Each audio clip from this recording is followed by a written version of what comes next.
ओम अज्ञानतिमिरान्धस्य ज्ञानाञ्जनशलाकया चक्षुरुन्मीलितं येन तस्मै श्रीगुरवे नमः। नमो ओं विष्णुपादाय कृष्णप्रेष्ठाय भूतले श्रीमते भक्तिवेदान्तस्वामिनिति नामिने। नमस्ते सरस्वतीदेवे गौरवाणी प्रचारिणे निर्विशेषशून्यवादी पाश्चात्यदेशतारिणे। जय श्री कृष्ण चैतन्य प्रभो नित्यानंद श्री अद्वैत गदाधर श्रीवासादि गौरभक्तवृंद। हरे कृष्ण कृष्ण कृष्ण हरे हरे, हरे राम राम राम हरे हरे। वाञ्छाकल्पतरुभ्यश्च कृपा सिन्धुभ्य एव च पतितानां पावनेभ्यो वैष्णवेभ्यो नमो नमः। Granthraj Srimad Bhagavatam, Canto 7, Chapter 3, entitled Hiranyakashipu's Plan to Become Immortal. And I think we read up to text 6 last time. So we'll continue from there. Translation by Srila Prabhupada to text 6. Scorched and extremely disturbed because of Hiranyakashipu's severe penances, all the demigods or devatas left the planets where they reside and went to the planet of Lord Brahma, where they informed the Creator as follows: O Lord of the demigods, O Master of the universe, because of the fire emanating from Hiranyakashipu's head as a result of his severe austerities, we have become so disturbed that we could not stay in our planets but have come to you. Text 7 onwards. O great person, chief of the universe, if you think it appropriate and proper, please kindly stop these disturbances meant to destroy everything before all of your obedient subjects are annihilated. Hiranyakashipu has undertaken a most severe type of austerity. Although his plan is not unknown to you, kindly listen as we submit his intentions. So this is the conversation between the Devatas and Brahmaji. Lord Brahma's position is very exalted. Chaturanana, Chaturmukhi Brahma. He has 4 faces and he is the son of Narayana himself. It's wonderful how Dhruva Maharaj in his prayers, we were just discussing this last night in another discussion. Dhruva Maharaj in his prayers, when he has darshan of Vishnu in front of him, he says, "My dear Lord, I am so insignificant. What to speak of me? Even Brahma's position is so insignificant compared to you." Bhagavatam describes very wonderfully, and even in other scriptures we find this reference, that many Vishnu Murtis manifest from Krishna. Krishna's first expansion is Balaram. Eka hi swarupa dohe bhinna matra kai, adi kaya vyuha Krishna lilara sahai, sarva avatari Krishna swayam bhagavan, tahara dvitiya deha Shri Balaram. So Krishna is the first, and his first expansion is Balaramji. Balaramji is in all quantity, all quality Krishna, completely. Except for the complexion outside, Krishna is in the complexion of a monsoon cloud, and Balaram is in the complexion of a white spring cloud. That's the external difference. And the internal difference is Krishna is Supreme Personality of Godhead in the mood of Godhead. And Balaram is Supreme Personality of Godhead in the mood of servant. So when God wants to serve as the best servant possible, that is Balaram. So external difference is the complexion, internal difference is the mood. So from Krishna comes Balaram. Although we generally know Balaram is the older brother and Krishna is the younger brother, in Tattva Siddhanta, Krishna ete chamse kalah pumsam Krishnastu Bhagavan Swayam. Krishna is the root from where the expansion Keshava Dhrita Haladhara Rupa Jaya Jagadisha Hare. Right? Sri Jayadev Goswami Pad, he says Keshava Dhrita. Keshava, the killer of Keshi, Sri Krishna became Haladhara Rupa. Haladhara is the name for Balaram. जो हल को धारण करते हैं वो हलधर, चक्र को धारण करें चक्रधारी अथवा चक्रधर, शंखधारी इत्यादि. You can have so many names. Padmadhari, Padmadhar, Giridhari, so many names like that. So Haladhara is the name for Balaram. And Balaram appears from Krishna as the first expansion. And from Balaram come so many wonderful expansions to form Vishnus. There are 3 main Vishnus explained in Shastra. The first is Karanodakashayi Vishnu. This may be technical for those of us who may have not heard this before. but it is very exciting. It is intellectually very stimulating. In the Bhagavad Gita, Krishna says to Arjun, anybody who studies Shastra, especially this conversation between you and me, in the Gita, Krishna tells Arjun, anybody who studies this conversation, they are actually using their intelligence to worship me. So generally, if you see when you travel in planes or in trains, you can see people are using their intelligence, but generally to play either some crossword puzzle or Sudoku puzzles. They're using their intelligence. But the best way to use intelligence is to study Shastra, because it's almost like intelligence is a person who's offering arati to Krishna when the study of Bhagavad Gita is being worshipped and studied. So sometimes when we study Shastra, we see technical details and the mind tells us, okay, let's just skip. But the more you pay attention and study these things, the mind gets purified, the intelligence becomes sound. One of the devotees was explaining in one offering to his Guru Maharaj that, and after that, I'll come to the Vishnus. So the devotee was talking about glorifying his Guru Maharaj, because today is Guru Purnima. I'm also remembering that. One devotee was offering and expressing his gratitude to his Guru Maharaj and saying how once he asked his Guru Maharaj about the lifetime of the calculation of the lifetime, mathematical calculation of how long Brahmaji lives. And his Guru Maharaj said 311 trillion 40 billion years. But then the disciple wanted to know how the number comes to 311 trillion 40 billion years. So his Guru Maharaj said, maybe in the afternoon you come to my room and then I'll explain. So the disciple did go in the afternoon to the Guru's room, and the Guru had a little whiteboard and he was with uh, a little marker pen. He was writing and calculating. And the disciple sat there in amazement because the Guru wrote, one Kali Yuga is 4,32,000 years, which is 432,000 years. And then he wrote that Satya Yuga is 4 times of this, and Treta Yuga is 3 times of this, and Dwapar Yuga is 2 times of this, and Kali Yuga is 1 time this, which means Satya Yuga, Treta Yuga, Dwapar Yuga, Kali Yuga put together is 10 times the duration of one Kali Yuga. So Kali Yuga is 4,32,000 years. And if you see 10 times of that, that is 43,20,000 years. That's the duration of one Satya Yuga, Treta Yuga, Dwapar Yuga, and Kali Yuga. And Sahasra Yuga Paryantam, 1,000 such cycles, is 12 hours for Brahma. Let that sink in. Oh, Brahmaji. Wow. We live 50, 60 years and we have so many problems and we think we are in the center of the world. And Kali Yuga is 4,32,000. And Dwapar Yuga is 2 times of that. Treta Yuga is 3 times of that. And Satya Yuga is 4 times of that. And Satya, Treta, Dwapar, Kali is 10 times of the duration of Kali Yuga. 43,20,000 years. And 1,000 times that. Sahasra Yuga Paryantam is 12 hours for Brahmaji. And similarly, he has 12 hours of night. So that's 24 hours for Brahmaji.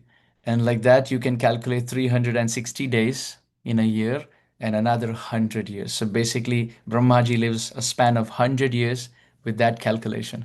So that comes to about 311 trillion 40 billion years. So his Guru Maharaj sat and calculated all of that, and the disciple was in amazement. And he said, Maharaj, that's okay, that's okay. We have come to do bhakti. We don't have to get into these details. And his Guru Maharaj said, no. He said that whatever Srila Prabhupada has put in hard work to explain, it is my duty to put in hard work to understand and explain that to you. So, Siddhanta balya chitte na karo alas. We should not be lazy when it comes to Siddhanta. Stories everyone likes, but we have to know that it is the Siddhanta which will come handy when life lessons or life situations come in. When there is some reversal in life, there is some sadness in life, there is some unexpected jolt in life, the stories won't come to help. The philosophy will come to help. That's when all the lessons will come to help. Trinadapi Sunichena Tarori Vasaishna comes to help at that time. So it's very important to learn Siddhanta. So Shastra describes the first type of Vishnu, Mahavishnu, is called Karanodakashayi Vishnu. Udaka means ocean, water ocean. It could be milk ocean, it could be honey ocean, depending on what is the context. And Shayi means to take rest. And Karana is the cause. So Karana Udaka Shayi Vishnu. That Vishnu who is resting on the milk ocean and who is the cause of everything. So he's the first Vishnu. Now it's interesting. In his body are all the jivas. And when he glances, Sa Aikshata, when Mahavishnu, as Karana Udakashayi Vishnu glances, all the jivas are impregnated into so many universes. Wow. How majestic. Have you seen the picture, the painting where Mahavishnu is laying down with his Chaturbhuji form and so many universes float out of his body by his inhalation and exhalation, and that is Karanodakashayi Vishnu. With every breathe in and breathe out, he's sweating and he's also laying down in the ocean of his own sweat. So that is also the meaning of the word Narayana. Nara means sweat, transcendental perspiration, and ayana means to take shelter. So he who rests and takes shelter of the sweat that he causes by the breathing in and breathing out, that is called Narayana. At the same time, the word Narayana, Nara means one man, and Nara means Nara Samuha, all human beings put together. And Ayana means to take shelter. So he who is the shelter for all human beings and all living beings at the same time is called Narayana. So two primary meanings to the word Narayana. One, we are all Nara. One man is called Nara, but the plural is called Nara. We are all the Nara Samuha. And Ayana means shelter. So he who is the shelter for all of us, that Narayana, first meaning. Second meaning, Nara also means perspiration and Ayana means to take shelter. So he who sleeps in the ocean of his own perspiration is called Narayana. Now there's another meaning to the word Narayana. Our acharyas have explained. Nara means human and Nara means human society. That refers to the Brajbasis in Vrindavan. The human society, Nara. And Ayana means to take shelter. So that Lord who came as as Krishna avatar and took shelter of Nanda and Yashoda and Balaram and Gopas and Gopis, who are the little hamlet, little village of human-like associates, is called Narayana. So therefore, when Sri Jiva Goswami Pad says Narayanatut bhutoyam varnakramaha, when he says all syllables come out of Narayana, that means that comes from the flute sound of Shamasundar, who is Narayana. Even when you put tilak and you say Keshavaya Namaha, Narayanaya Namaha. So you have now three meanings to meditate on the word Narayana when you put tilak. But don't put tilak 3 times, okay, with the same name. You just have to put once per name. So as Mahavishnu, he's inhaling and exhaling, and millions of universes come out of his pores as he's breathing and perspiring.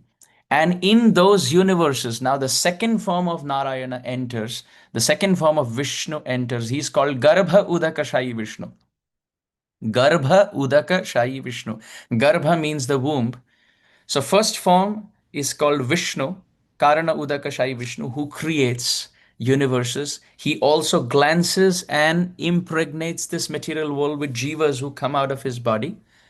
And in each of those universes, he enters in the second form as Garbhodakashayi Vishnu.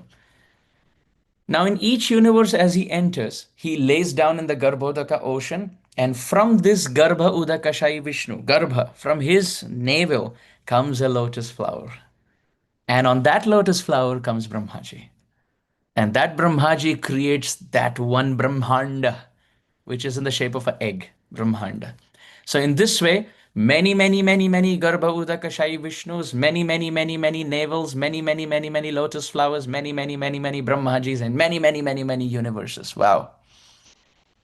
The jivas from Karanodakashayi Vishnu's body get into these universes created by Garbhodakashayi Vishnu, who gives the ingredients. And now Brahmaji puts up, he is the polisher. So all the cement, and just as an example, the cement and the bricks and all of this is given by Vishnu, Garbhodakashayi Vishnu. And Brahmaji is the one who puts and creates the house with all these ingredients. So Vishnu is called the primary creator, Brahma is called the secondary creator. Now, when the jivas enter these universes at the right time with the karma from past lives, then the third Vishnu manifests. His name is Kshirodakashayi Vishnu. Kshirodakashayi Vishnu. They all seem to have the same last name. Karanodakashayi Vishnu, Garbhodakashayi Vishnu, Kshirodakashayi Vishnu. So then, in these universes, as jivas come in, the third Vishnu, Kshirodakashayi Vishnu, he enters the heart of all the jivas as Paramatma. Wow. So when we say Ghat Ghat Ke Vasi, he lives in every atom, he lives in every heart. That is Kshirodakashayi Vishnu.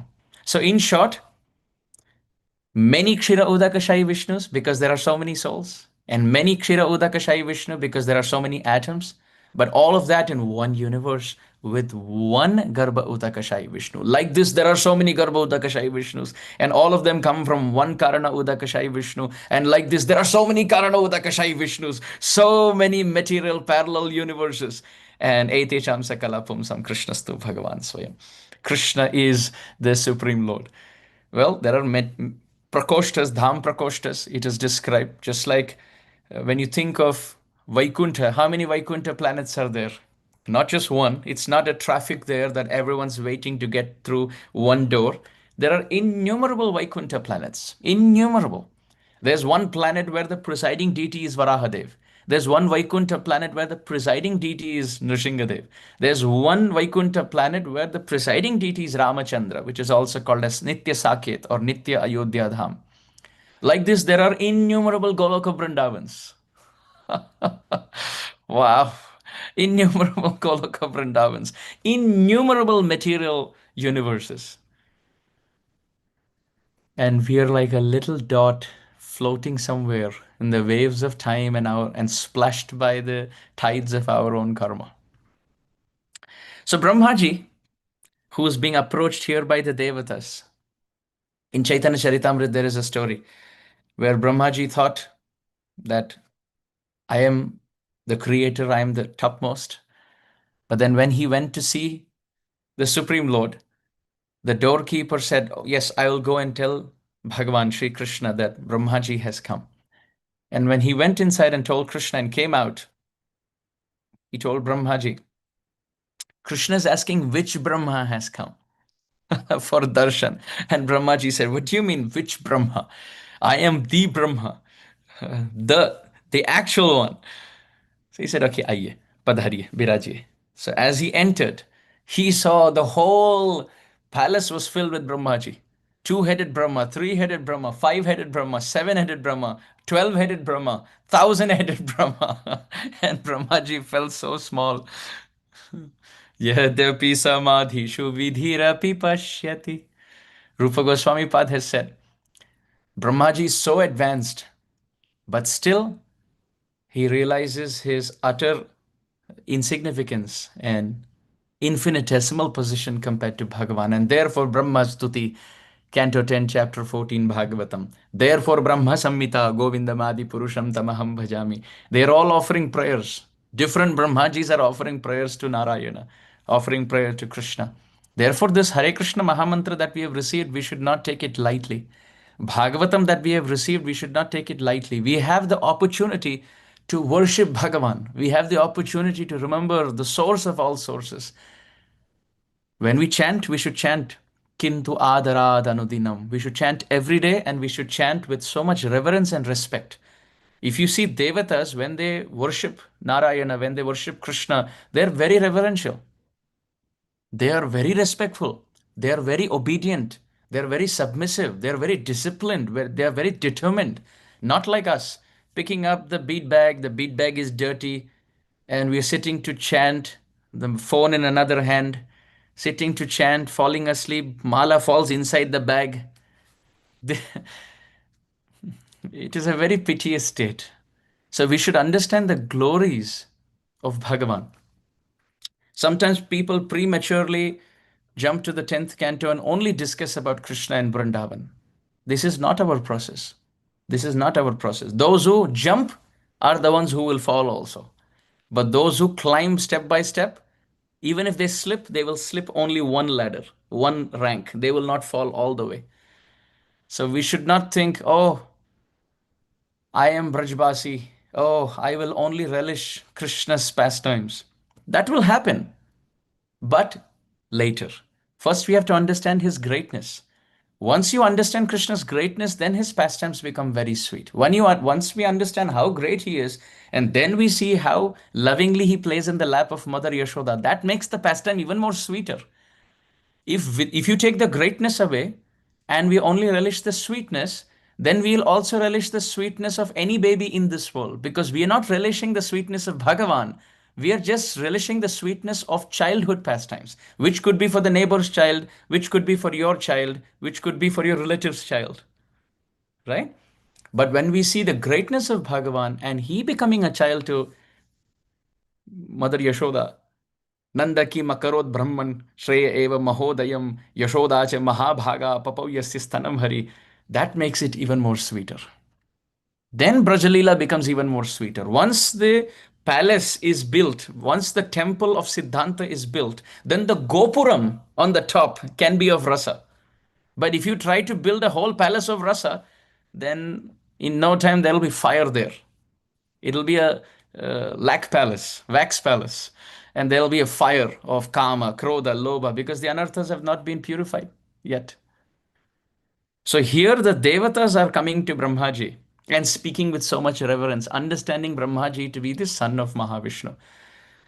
We should also understand this section where the devatas speak to Brahmaji teaches us the principles of communication. Apart from bhakti, Bhagavatam also teaches us how to deal in this world. Devatas are having problem with Hiranyakashipu, and they're going to Hiranyakashipu's immediate superior, that is Brahmaji. The Devatas go to Brahma, and if you see this section, I'll read translation up to um, 13. Please attentively hear. I'm reading translations up to 13. I'll start from text 8. Hiranyakashipu has undertaken a most severe type of austerity. Although his plan is not unknown to you, kindly listen as we submit his intention. So basically, the Devatas are speaking to Brahmaji about the penances of Hiranyakashipu and how he needs to be stopped. Now, this is Hiranyakashipu's thought process that the Devatas are offering to Brahmaji. The Supreme Person within this universe, Lord Brahma, has gotten his exalted position by dint of severe austerity, mystic power, and trance. Consequently, after creating the world or the universe, he has become the most worshipable demigod within it. Since I am eternal and time is eternal, I shall endeavor for such austerity, mystic power, and trance for many, many births, and thus I shall occupy the same post occupied by Lord Brahma. By dint of my severe austerities, I shall reverse the results of pious and impious activities. I shall overturn all the established practices within this world. Even Dhruvaloka will be vanquished at the end of the millennium. Therefore, what is the use of it? I shall prefer to remain in the position of Brahma. O Lord, we have heard from reliable sources that in order to obtain your post, Hiranyakashipu is now engaged in severe austerity. You are the master of the three worlds. Please, without delay, take whatever steps you deem appropriate. O Lord Brahma, your position within the universe is certainly most auspicious for everyone, especially the cows and the Brahmanas.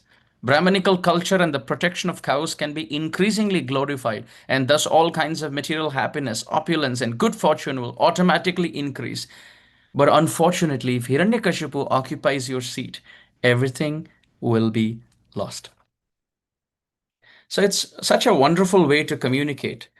Devatas are seeing that Hiranyakashipu is planning to be a very wicked tyrant.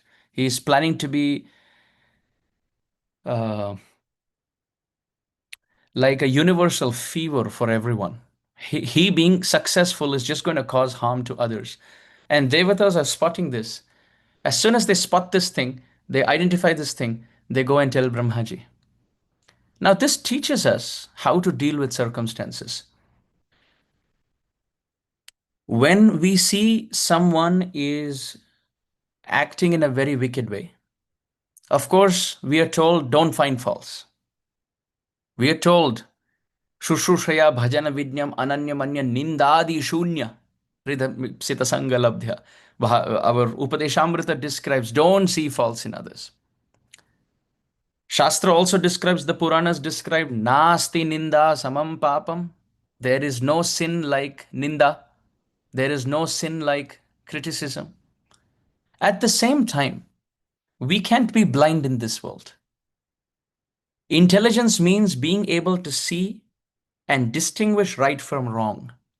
You cannot be saying, सब महान हैं, सब संत हैं, सब भगवान हैं, सब शुद्ध हैं, सब उत्तम अधिकारी हैं, सब गुरु हैं.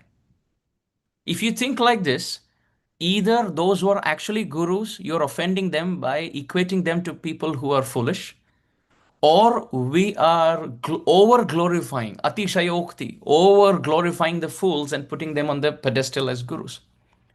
Therefore, Srila Bhaktivinoda Thakur has written, সকলে সম্মান করিতে সকতি দেহনাথ যথা যথা তবে তো গাইব হরিনাম সুখে অপরাধ হবে হত.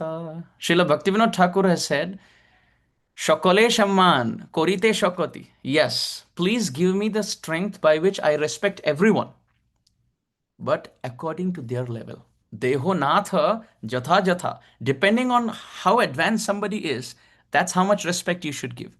If we start glorifying everyone like everyone is an acharya, that is not appropriate according to Shastra. If someone starts chanting Hare Krishna, we should offer respect to them in our mind. We should offer obeisances to them in the mind. If somebody has just started chanting Hare Krishna, started coming to the programs, imagine if you fall flat on the ground and touch the dust of their chappal on your head, that will be chaotic. So what should we do? We should not hurt them. We should serve them. We should take care of them. And in the mind, you can offer respects. Be nice to them externally, but don't inconvenience them. Now, if someone is initiated and chanting sincerely, then you should bow down to them. When a senior Vaishnava or Vaishnavi walks in our assembly and we don't offer obeisances according to the Skanda Puran, then you have to fast that day in Prayashchitta, in atonement. Because Krishna is living in the heart of a very exalted Vaishnava. So when you see someone is very advanced, we should bow down. Without any sankoch, without any hesitation in the heart, we should bow down. Like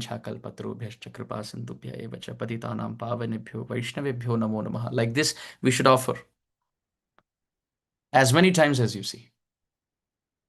His Holiness Bhakti Charu Maharaj, when he would serve Srila Prabhupada, every time he entered Prabhupada's room, he would offer obeisances. Every time he would exit Prabhupada's room, he would offer obeisances. Prabhupada would say to those who are servants around that you don't have to offer obeisances every time.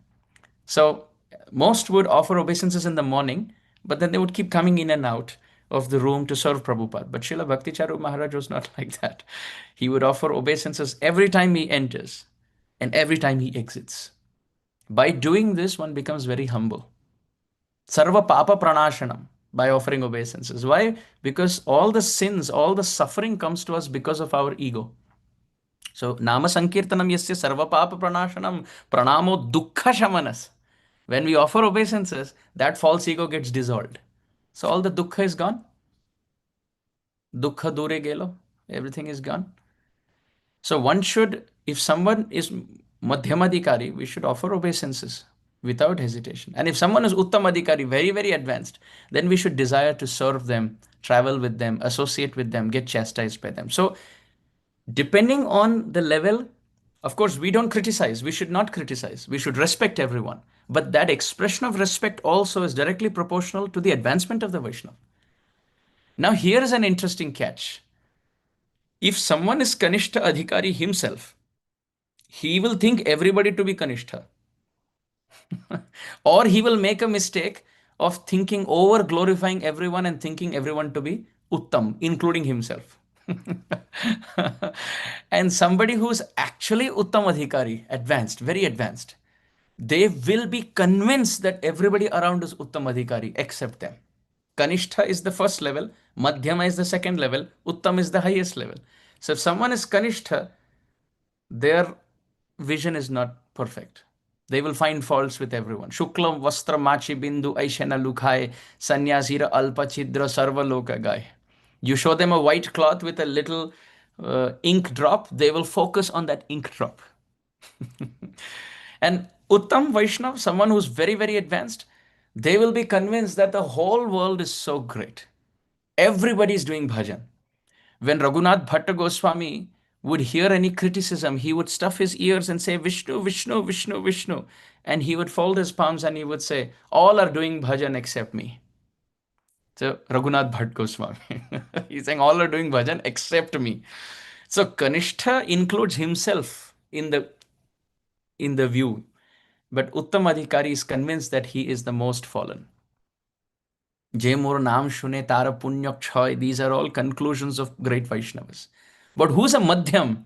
He can see things as they are. Kanishta doesn't see things as they are because of false ego. Uttamadhikari doesn't see things as they are because of excess of ecstatic love. But a Madhyamadhikari exactly sees things as they are because of his very sharp advancement. ईश्वरे तदधीनेषु बालिशेषु द्विषत्सु च प्रेम मैत्री कृपोपेक्षा yak karoti sa madhyama. He does bhajan of Krishna. He serves senior Vaishnavas. He is very kind to his peer, very compassionate to the juniors, and those who are envious, he keeps away from them. This is the dealing. So why we are discussing this? We are discussing this because we are not supposed to find faults. But however, Srila Bhaktivinoda Thakur has said, fault finding is okay if it is good for that person or it is good for the society around. Provided, now third clause, provided we don't have personal agenda to settle with them. If the viewing, if the vision is colored by some past revenge, then your conclusion will be wrong because it is biased because of some past experience. If there is no envy towards the person, there is no personal agenda, if it is good for that person, we are older in age, older in bhajan, the person looks up to us in some capacity, and if we have the power to tell that person very politely, then saying that is not a problem. But we should also say it properly. There is a concept called as feedback sandwich, which means first you say something good, appreciate the good services that they're doing, and very quickly tell them how they can make it better. And at the end, offer a prayer so that everything is auspicious. So it doesn't even seem like a correction. Like that. Srila Bhaktivinoda Thakur says, if there is no personal agenda and one is in the position of guru or the position of a mentor, and one does it with the sense of genuine interest for the other person, then it is not Vaishnava Aparadha. No problem. Then it is not Vaishnava Aparadha. Or if it is done for the betterment of society, if it is done for the betterment of a community, like for example, this world is giving us, the world keeps giving us some of the other examples. So for example, if you see there is some preacher who is very inspiring, but then you find there are some traces of things which you're not able to understand. For example, either he or she is asking for money for speaking Harikatha, for example. They are saying, I will speak Harikatha, but there has to be some ticket for it, or there has to be some, some understanding. Or if you see there is a person whose character doesn't match the precept, or you see there is somebody who's a devotee, but there is something that they're doing which doesn't match Vaishnav culture. In such cases, if you think it is affecting the community in general, if you think people are also following that trend of doing things in a certain way which is not supported by Shastra, then we can politely, very respectfully, very humbly asks a superior without names that in a certain circumstance, let's say if this is the situation, should one get confused by this? Should one take it to the authorities? Or what should one do? If one is advised that better to stay away, everybody is walking on their own path of bhakti, don't get involved, then we should immediately stay away. Not now. The worst thing to do is, okay, this person told me to stay away, but I feel like there is more itch in my palms. Let me ask another superior. Then what will happen is we are getting implicated into Vaishnav Ninda because we are not part of the solution. We are just going on and on and on discussing the situation. Here in this case, the Devatas were convinced that Hiranyakashipu was doing something for the worse outcome of the whole world. So instead of confronting Hiranyakashipu, why they didn't confront Hiranyakashipu? Either out of fear of what would happen, or they didn't consider themselves to be in a situation where Hiranyakashipu would listen to them. In a circumstance where you don't have that relation with somebody, you can tell them, because even if you tell them, it's going to fall into deaf ears. In such circumstances, it is better to go to a superior. One of the two. One, asking whether what I'm thinking is wrong. And go to a superior whom you trust, and what they say, now you follow. Don't ask five more people till the time you don't get an answer that agrees with our own opinion, right? Then that would be offensive. So either one, ask a superior as to what I'm thinking, is it wrong? Or second, talk to a superior who is the superior of that personality. Now, this is very risky. If we are newcomers and we are beginners into the process, we should not get into this. If we are like the Devatas who have access to Brahmaji, who are controllers. Look, this is an important point. The Devatas are managerial controllers of this world, and their department is getting polluted by Hiranyakashipu. If you are in a situation where you feel your service or your temple or your community is getting directly affected, how, why, by whom, when, etc., then talking to the superior respectfully makes sense. Otherwise, just discussing on Instagram or maybe Facebook or just on the comments on YouTube or fighting over emails, fighting over WhatsApp, it's only waste of time. There is no solution that comes out of it. We should ask ourselves, is the situation going to better by this communication? Am I going to get a solution to solve this problem? In this case, the Devatas go straight to Brahmaji, who is the controller. And they're all the managers of the wind department and the water department and the fire department and the rain department, etc. And they see that Hiranyakashipu, he's performing vrat to become Brahma. Hiranyakashipu wants to take over the whole world, and his plan is very nasty. His plan is anybody who kills cows and destroys Vedic culture, they should go to heaven. And somebody who chants the name of Vishnu should go to hell. He wanted to reverse the rules of this world. So the Devatas really wanted help. And in that case, if they are calling spade a spade, they are finding flaws that Hiranyakashipu is doing this, this is not considered Vaishnava Aparadh. Because you cannot keep quiet. We can't be stones and keep quiet for things that go on around us. So if there is something you think is really affecting Krishna consciousness, the community in general, affecting your personal life, to express it respectively, respectfully is not wrong. Sharing our heart in confidence is not wrong. But it should not be done with malice. If you see in this whole conversation that the Devatas have with Brahmaji in this section, first of all, now it's interesting, they don't say what harm Hiranyakashipu is doing to them. They're not saying that. They talk about how Hiranyakashipu, if he takes over, Brahminical culture will be destroyed, Brahmanas will be killed, cows will be destroyed, dharma will be abused. And they also talk about his intention, because Hiranyakashipu has made his intention clear. And the Devatas know this. And how wonderfully they say, we have heard Sushruma Nirbandham.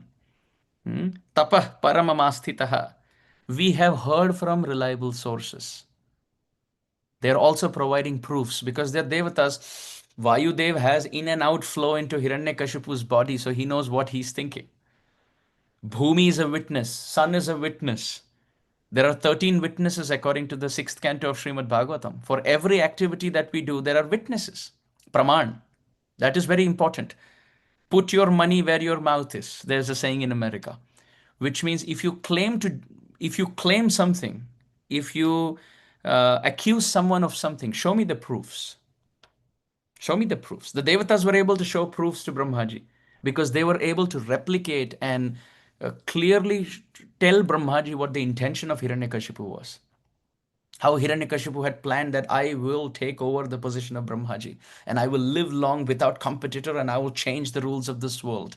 All my demoniac followers will become the Devatas will go to hell. This was his plan.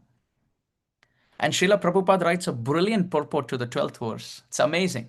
Srila Prabhupada recalls and states here the story of Subudhi Rai from Gaura Leela. How Subudhi Rai, Srila Prabhupada writes, who was not a Muslim, he was in Bengal, he was a Hindu, Subudhi Rai. Now, the same term, Rai, in South India it becomes Rao, and in Sanskrit it is Rai. From Rai comes Rai, from Rai becomes Rao. So different places have the same, like Ramananda Rai. So it's a respectful. In Sanskrit, Rai means opulence. So if there is a position, if there is a person who's in an opulent position, then he gets the name Rai or Rai or Rao, like Raja position, like a governor. So Subudhi Rai, Srila Prabhupada explains from Gaura Leela in this purport to the 12th verse. He had a Muslim help boy. And in his childhood, this boy was little frivolous, so Subudhi Rai would chastise him and one time even used a whip on his back to teach him a lesson. Now, this boy grew up and became Nawab Hussain Shah. He became the Nawab of Bengal, the king of Bengal. And one day, when his back mark was seen by his wife, she said, "What mark is this?" He said, "In my childhood, I was working for this Subudhi Rai, and in the process of chastising me, he used the whip." The wife said, "I can't tolerate that he has mishandled you and you are the king now. Why don't you just kill him?" He said, "No, I'm very grateful. He taught me many things. I can't kill him." So the wife said, "At least turn him into a Muslim." That would consider, in those times, if somebody was a non-Muslim, became a Muslim, then it was considered to be a social uproar. So just sprinkle some water from your kamandalu, from your drinking pot, and that will be change of caste in those days. And he did that. He did that. Srila Prabhupada writes, this has been seen in history that those who have helped us, we go against them because of lack of gratitude. This is the worst possible expression one can of envy one can express on the path of bhakti. So Hiranyakashipu, who gets empowered by Brahmaji, is now planning to usurp the position of Brahma and become Brahma himself. Just like we saw in the previous discussion, Vrikasu takes powers from Shivji and wants to kill Shivji. Or in this example, you see the example of Nawab Hussain Shah, trained by Subudhi Rai, and now does things which make Subudhi Rai go socially unaccepted. So this is considered to be a demoniac thought. The hand that feeds us should never be forgotten. There should be gratitude all times to come. In Sanskrit, the word for gratitude is kritagnya. Nya dhatu means to know, janati, and krita means action. So kritagnya or gratitude means knowing all the things that people have done for us and remembering it. In the Mahabharata, memory is defined as gratitude. Memory is defined as gratitude. Why? Generally, in this world, memory is defined as how much you can remember or what good scores or grades you get in exam. But in Mahabharata, the person who's most grateful is the person with the best memory because he's able to remember who did what for him, when, and in what stage of life. So Srila Prabhupada writes, we should not be like that.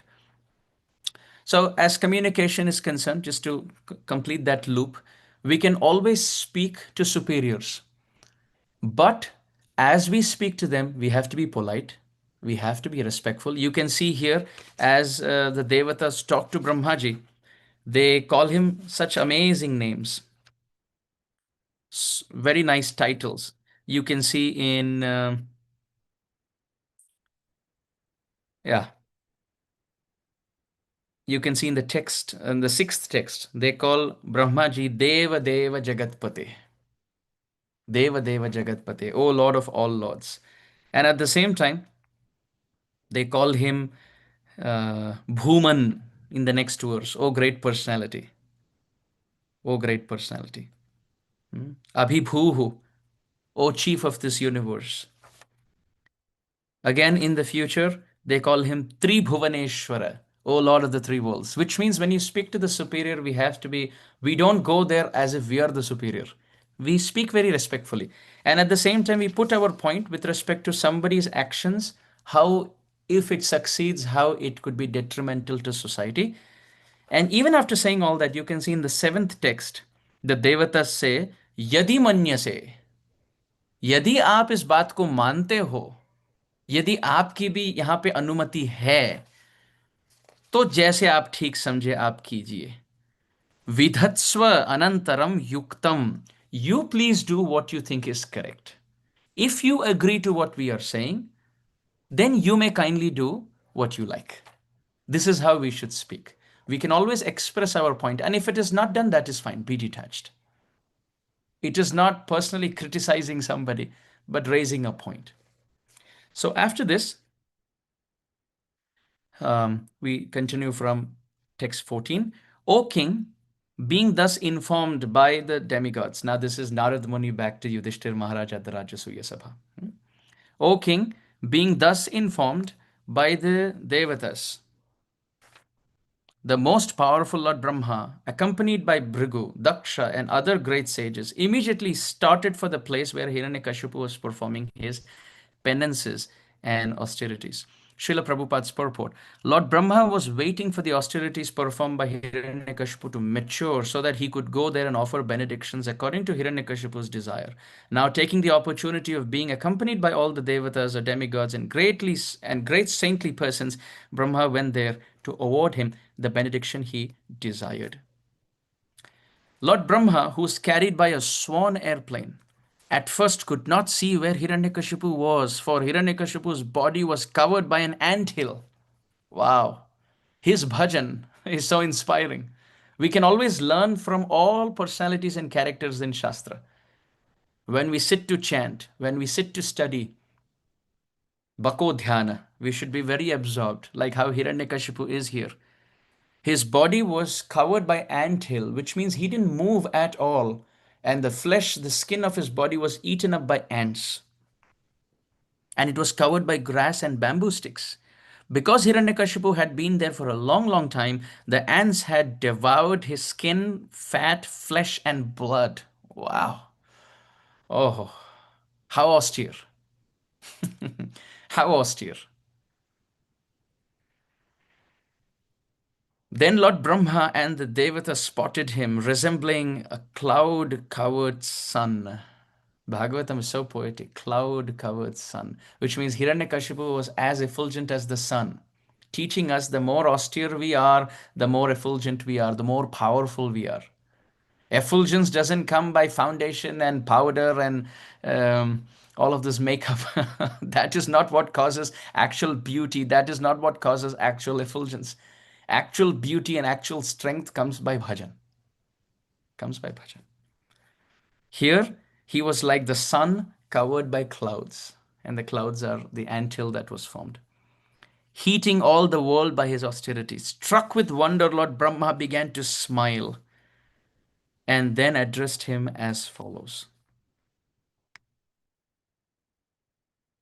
Lord Brahma said, O son of Kashyapa Muni, please get up. Please get up. All good fortune unto you. You are now perfect in the performance of your austerities, and therefore I may give you a benediction. You may now ask from me whatever you desire, and I shall try to fulfill your desire. Srila Prabhupada's purport to the 17th verse, Brahmovacha. Srila Madhvacharya quotes from the Skanda Puran, which says that Hiranyakashipu, having become a devotee of Lord Brahma, who is known as Hiranyagarbha, and having undergone a severe austerity to please him, is also known as Hiranyaka. Rakshasas and demons worship various devatas or demigods such as Brahma and Shiva just to take the post of these devatas. This we have already explained in previous verses. These austerities are wonderful, very, very nice, very inspiring. At least on the day of Ekadashi, on the day of Janmashtami, we should be like this. Anthill should form over us, where, which means we should sit and chant, we should read, we should hear, we should serve, and forget about um, sleeping too many hours or eating too many luxurious foodstuffs. My Guru Maharaj was so strict about this, so strict. On Ekadashi, he used to enforce Nirjal Ekadashi. Every Ekadashi, he would enforce Nirjal. My Guru Maharaj was like that. So much so that he would say, if you drink milk, 50% gone, 50% credit gone. My Guru Maharaj was in one home in America, and on the day of Ekadashi, the Mataji was busy in the kitchen cooking. And Mataji, being the mother, she went from one person to another person in the house, children, husband, etc., and asked, अच्छा बताओ तुम क्या पाओगे आज अच्छा बताओ तुम क्या पाओगे आज She was asking everyone, what would you like to eat? What would you like to eat? And then she was cooking for 3-4 hours. At the end of it, my Guru Maharaj came to her. They were all disciples of my Guru Maharaj. So my Guru Maharaj came and said, this is the last Ekadashi. You're walking around in the house asking everyone what they want to eat.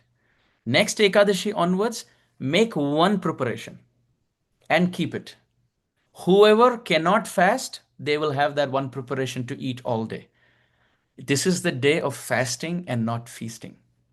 And this should be tapo divyam. We should read and chant and serve Krishna so much that the lower needs should be tolerated, is what Guru Maharaj said. Of course, this is not the gold standard for everyone. I'm just sharing because I remembered this. On the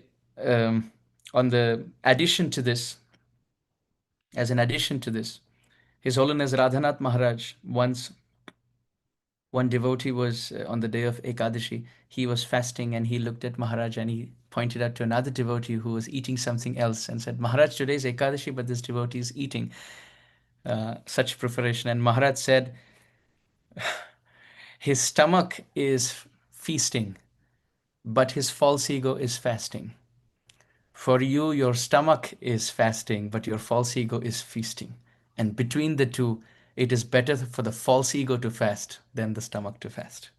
So that's a addition perspective. That is important. Maharaj somehow brings it back to the root of all Vedic culture, that is humility. All the time. That grounding is always there in all of Maharaj's classes. We can learn from Hiranyakashipu how sincere and how austere we should be. If not anything, at least sitting and chanting our rounds. If not anything, on the day of Ekadashi, okay, if we can't fast completely, no problem. Have fruits, have water, no problem. But at least maybe we can fast from our cell phone for that day. On Dashami, we can put our phone in the closet, in the cupboard, and say, I will see you on Dwadashi, one day after. And 24 hours, we can fast from our phone. The world is not going to stop. At least once in 15 days, we can keep our phone aside. At least the itching of the temptation, the addiction will reduce. These are things we can learn from Hiranyakashipu. Yes, he may be a demon. His intentions may be wrong, but the actions are so good.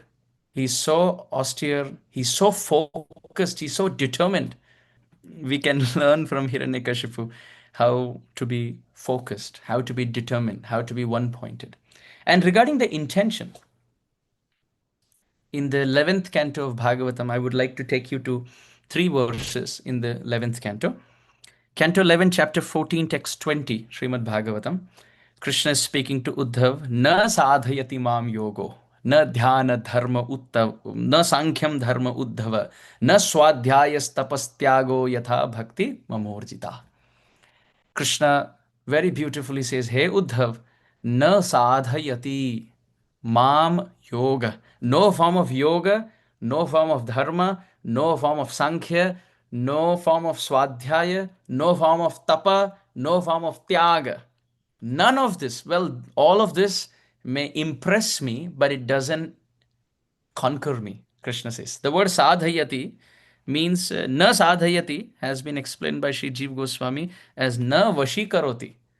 Na vashikaroti. It may attract the attention of the Lord, but it doesn't bind him with love. It doesn't conquer him. Imagine if your neighbor's son is going to the gym every day.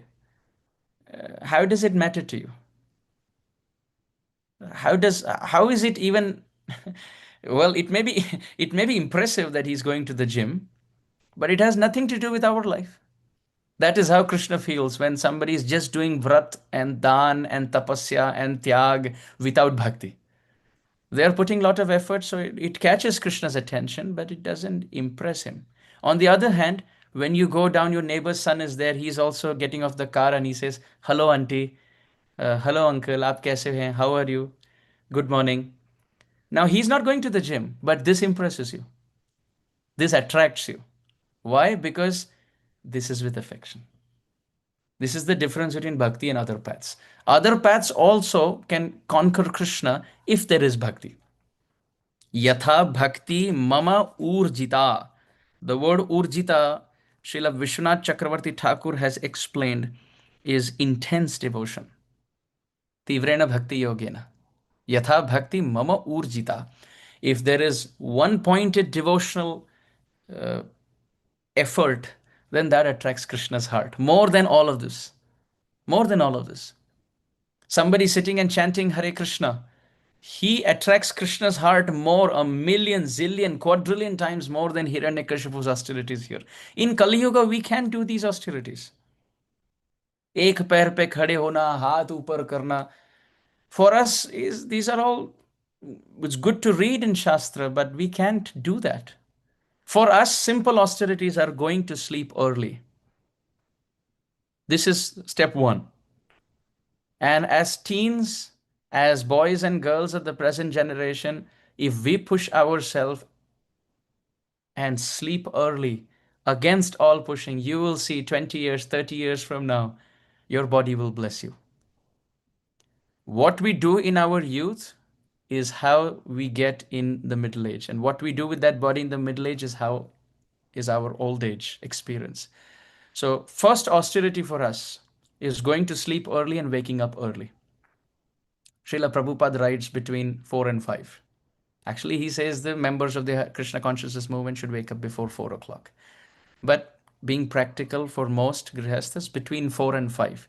Making sure we get enough rest, sleeping early, maybe 9:30, 10 o'clock. The more we are awake, the tamogun increases. So that's the first austerity. Second austerity is to make sure that we accept only Krishna Prasad and not keep munching, chewing things all day long. So that's the second austerity.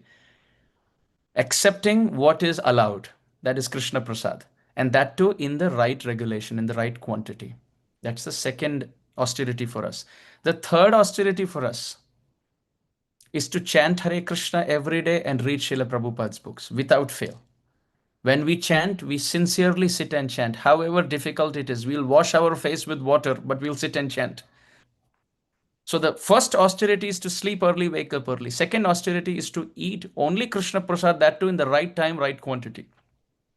Third austerity is to chant Hare Krishna every single day sincerely and not talk to anyone. ऐसे जप करे कि कोई आकर हमसे बात करने के लिए डर जाए.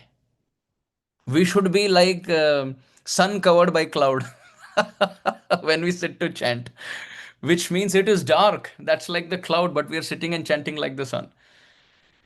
People around, if they see that we are walking and chanting, talking and chanting, we are talking on our phone, we are browsing. So at that time, if somebody comes and disturbs us, do they feel guilty? Imagine if you're sitting and chanting and you yourself are on the phone. Will anybody feel guilty in coming and talking to you?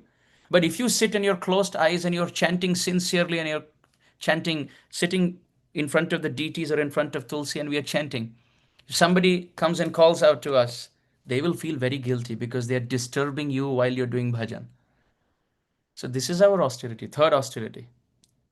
कितनी भी कठिनाई क्यों ना हो, कितना भी मन कहे उठ जाओ, मन कहे चलो, मन कहे सो जाओ, सुनना नहीं. It is better to struggle 2 hours a day standing, sitting and chanting japa than to struggle another 9 months in another mother's womb. We have to struggle 9 महीने किन्हीं माँ के गर्भ में दुख पाने से अच्छा 2 घंटे बैठ के जप लो अच्छे से. 2 घंटे का जप, आधे घंटे का प्रभुपाद का ग्रंथ पठन. This is the third point. Chanting 16 rounds, following 4 regulative principles, reading Prabhupada's books. Fourth point, fourth austerity for us, control of speech. Unless somebody asks us something, no need to open our mouth. There is no need to keep talking continuously. The more we talk, that Shakti goes out of our mouth. However, when it is Krishna Katha and Krishna Kirtan, as much as possible, keep talking, but not in the presence of our superiors. In the presence of those who are spiritually advanced, we should be quiet. The worst thing to do is we are talking and they are quiet, sitting, listening to us. This is waste of their time. Sensitivity, Vaishnav sensitivity, very, very important. Where to sit, where to stand up, where to talk, where to keep quiet. Maturity in Krishna consciousness is not in memorizing verses. Maturity in Krishna consciousness is in sensitivity in dealings. How to deal. I remember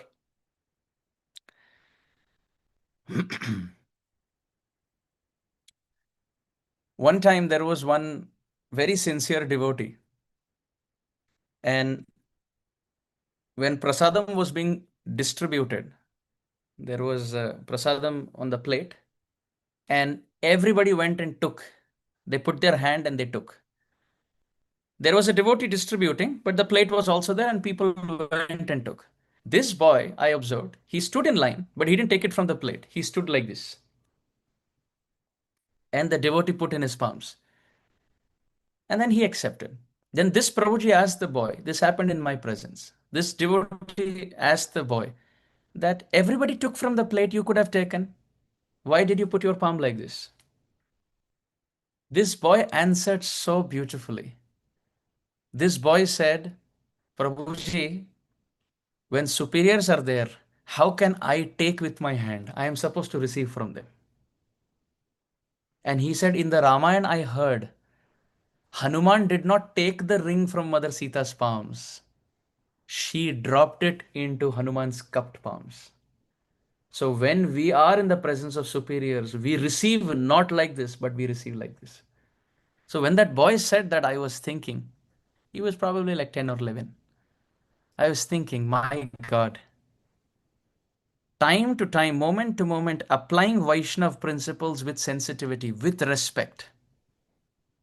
That is what defines maturity in Krishna consciousness. So speaking, what to speak, not to frivolously joke in the presence of our superiors, not to keep laughing frivolously, to be grave, to be mindful of what we speak, how much to speak. Unless somebody asks us something, no need to walk around giving free advice. And this also, when we say speaking, it also means typing. When we type messages, that if phone wasn't there, we would be saying that through our mouth. So this is very important that we make sure that we say things properly. One time, His Holiness Radhanath Maharaj in Radha Gopinath temple, one devotee was telling me this story. This was a long time ago, about 20, 30 years ago. His Holiness Radhanath Maharaj used to get so many letters from devotees, and he wanted to respond to all of those letters. So what Maharaj would do is he would record an audio response, and he would have devotees type it for him. So one day, as Maharaj was standing behind a devotee who was typing, Maharaj saw that the devotee was writing PAMHOAGTSP. So Maharaj said, what is this? So the devotee said, please accept my humble obeisances. PAMHO. All glories to Srila Prabhupada, AGTSP. Maharaj said, but I didn't say like this. I said, please accept my humble obeisances. All glories to Srila Prabhupada. Please write it completely. So the devotee said, okay. He wrote it once and then he copied it. Please accept my humble obeisance. So next letter again, when he was transcribing, copy paste, control C, control V directly. Maharaj was still standing. Maharaj said, no, I didn't tell you to copy. I want you to write it again. Please accept my humble obeisances. So the devotee looked at Maharaj and he said, but Maharaj, we have to answer so many letters. So Maharaj said, this is not a formality. When I answer a response to a certain letter, I am remembering that Vaishnav and I offer my obeisances with my palms touching the feet of that Vaishnav to my head. I remember the feet of that Vaishnav and I offer obeisances in my mind. And that gets communicated to him only when you write completely. Please don't bring short form to my emotions to my God brother, he said. Same with my Guru Maharaj. He saw in some letter devotees had written HK. He said, ये HK क्या है? So the devotee said, Hare Krishna. इसको HK लिख दिया. तो Guru Maharaj said, केवल नाम के बल पे जीव तरता है, उसको भी शॉर्ट फॉर्म कर दिया कली जीव ने. It is only the name which can take us there. And that also we have kind of abbreviated and shortened it to acronyms. So what we mean by all this, it's not that you, I mean, if you want to do it, you please continue to do PAMHO. Those who are listening to this, I'm not in any position to say not to do it. But the point is, typing either emails or on the phone or writing a letter or speaking, they're all equal. They all communicate our mood. So sensitivity in how we speak, that's the rule. And fifth, and the most important austerity for us, whatever reversals comes in our life, to tolerate that without holding grudge and without retaliating. 5 principles for us: to sleep early and wake up early. Second, to chant attentively and read Srila Prabhupada's books. Third, to be regulated in what we eat. Fourth, to talk with sensitivity. What has to be spoken, when, where, why, how. Only when advice is asked, we give. We give it succinctly, if needed. Sometimes somebody could ask us and it could be a test.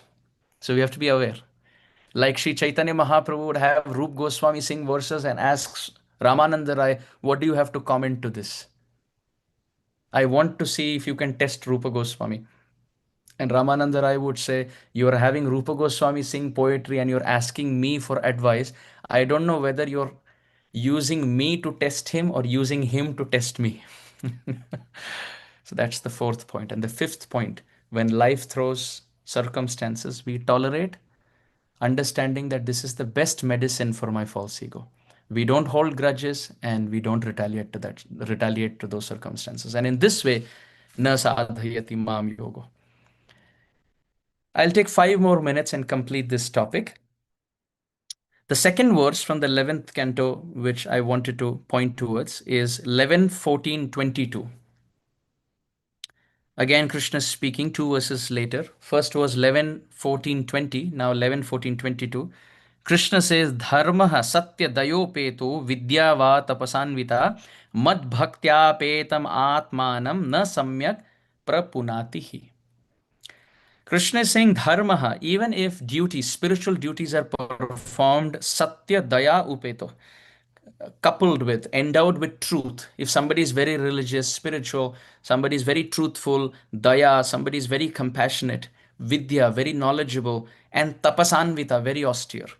But all of this, if let's say, doesn't have the element of loving devotion to Bhagavan, mad bhaktya apetam, na samyak atmanam prapunati. It doesn't completely purify the heart, Krishna says. So it's interesting. The first verse that we said was an Anvay shlok. And this is called Vyatireka shlok. Anvay shlok means what does, what the positive that works. And Vyatireka means the negative that doesn't work.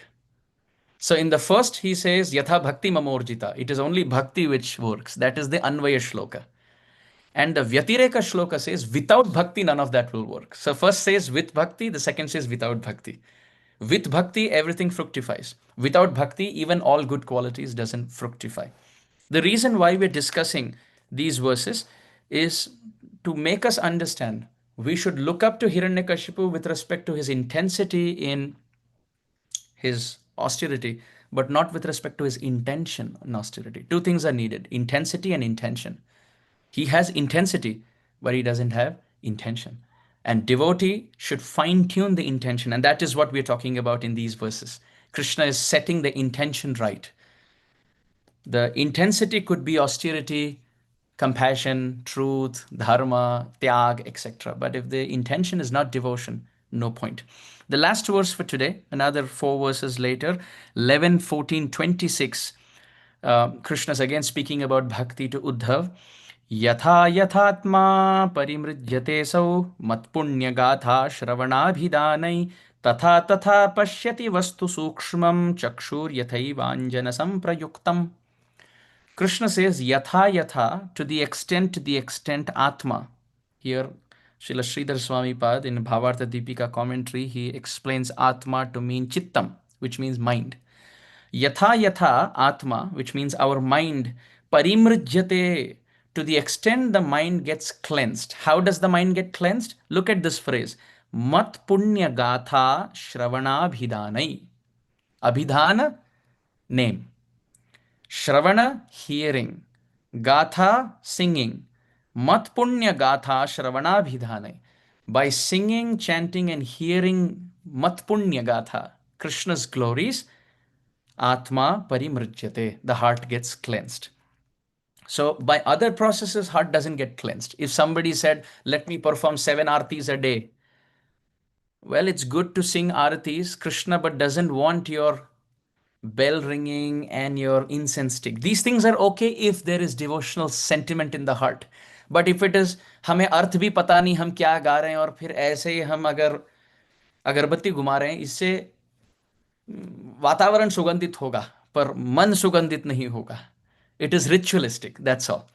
Bhakti means heart must be there. You should know what we are singing. We should feel that affection and then express it externally. So here Krishna is saying, to the extent one, by hearing and chanting about him, engages in bhakti, to that extent the heart gets cleansed. And then what happens? Tatha tata pashyati vastu sukshmam. Then one will be able to see Krishna's hand in all circumstances. And the example given is chakshu yatha eva anjana samprayuktam. When somebody has cataract covering, they can't see things as they are. But when the cataract operation takes place, now that layer is gone and now people can see clearly. So to the extent our heart has the cataract covering of avidya, we can see Krishna around. We can see his working. We are atheistic. But to the extent we perform bhakti, the cataract of the heart gets cleansed. And to that extent, just like when the cataract of the eye is removed, we can see things as they are. We can see the colors, you can see the shape, you can see the distance. Similarly, now, when the cataract of the heart is taken away by chanting and hearing about Krishna, to that extent we can realize Krishna's presence in our life. So we finished up to text 17. We went from 6 to 17 today with the context of Brahmaji approaching Hiranyakashipu on the request of the Devatas. And now we will see what happens next later. Heartfelt obeisances to all the wonderful spiritual masters in all sampradayas today. Today is Vyasa Purnima, the appearance of Bhagavan Vyasadev, also called as Guru Purnima. We offer obeisances to our Gurudev, we offer obeisances to our spiritual master, all the acharyas in our parampara. Today is also the divine disappearance day of Srila Sanatan Goswami. We offer obeisances to Sripad Sanatan Goswami, the guru and the older brother of Srila Rupa Goswami, the grandfather guru of Srila Jiva Goswami, that great Acharya of Vrindavan who worshipped Giriraj and circumambulated Giriraj every day, who had darshan of Gopeshwar Mahadev, who chanted the holy name incessantly, who wrote commentaries to Srimad Bhagavatam, whose body was embraced by Sri Chaitanya Mahaprabhu repeatedly, whom Chaitanya Mahaprabhu called his non-different self, who has been glorified by Haridas Thakur Mahashai. To that Srila Sanatan Goswami, we offer our obeisances time and time and again today. Today also marks the start of 4 months of Chaturmas with the fasting of green leafy vegetables for the first month. So we won't take questions today. We'll take questions every Tuesday. That's instead of every day, we'll take it alternate days. Thursdays we'll just have class, and Tuesday we'll take questions at the end. Thank you very much. My obeisances to each one of you. Vancha kalpatarubhyascha kripa sindhubhya eva cha patitanam pavanebhyo vaishnavebhyo namo namaha. Srila Gurudev ki jai, Srila Prabhupada ki jai, Shachinandan Shri Chaitanya Mahaprabhu ki jai, Shri Shri Radha Shama Sundar ki jai, Shri Shri Vrindavan Dham ki jai. Jai Jai Sri Radhe Sham. Jai ho, Jai ho.